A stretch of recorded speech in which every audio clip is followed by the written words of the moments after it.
సంధ్యా theatre తొక్కిసలాట ఘటనపై అల్లు అర్జున్ ప్రశ్నించిన పోలీసులు క్రమంగా మరింత కీలకమైన విషయాలను వెలికితీస్తున్నారు.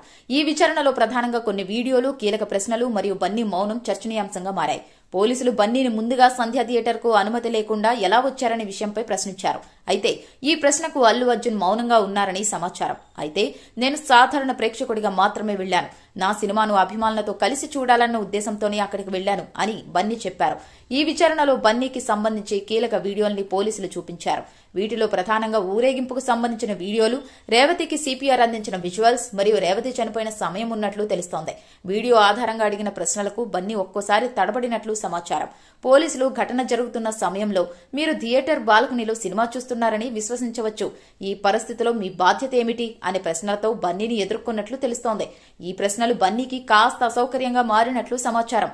వీడియోలు చూపించి బన్నీ అభిప్రాయాలను తీసుకుని స్టేట్మెంట్ ను పోలీసులు రికార్డు చేశారు. ఈ స్టేట్మెంట్లోని విషయాలు కోర్టుకు సమర్పించబడతాయని పోలీసులు తెలిపారు. ఈ విచారణ వీడియోలు మరియు బన్నీ స్పందన ఇప్పుడు సోషల్ మీడియాలో వైరల్ అవుతున్నాయి. ఘటనపై బన్నీ బాధ్యత వహించాలా, వీడియో ఆధారాలు బన్నీకి సమస్య కలిగిస్తాయా అనే ప్రశ్నలు పెద్ద ఎత్తున చర్చకొస్తున్నాయి.